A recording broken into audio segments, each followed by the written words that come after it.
श्रीमद् भागवत गीता के अध्याय 18 के श्लोक 18 में भगवान कहते हैं कि ज्ञानम ज्ञेयम परिज्ञाता त्रिविधा कर्म चोदना करणम कर्म कर्तेति त्रिविधि कर्म संग्रह करणम कर्म कर्तेति त्रिविधा कर्म संग्रह।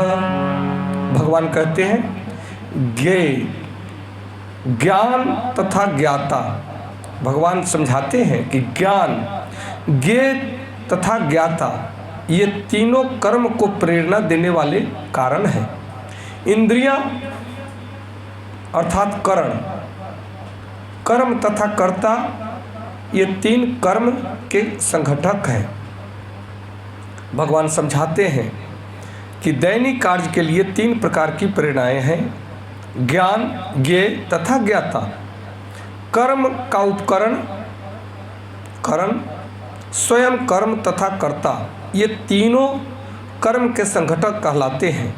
किसी भी मनुष्य द्वारा किए गए किसी कर्म में यही तीन तत्व होते हैं। कर्म करने के पूर्व कुछ न कुछ प्रेरणा होती है। किसी भी कर्म से पहले प्राप्त होने वाला फल कर्म के सूक्ष्म रूप में वास्तविक बनता है। इसके बाद वह क्रिया का रूप धारण करता है। पहले मनुष्य को सोचना, अनुभव करने तथा इच्छा करने जैसी मनोवैज्ञानिक विधियों का सामना करना पड़ता है, जिसे प्रेरणा कहते हैं। और यह प्रेरणा चाहे शास्त्रों से प्राप्त हो या सद्गुरु से या उपदेश से, एक सी होती है।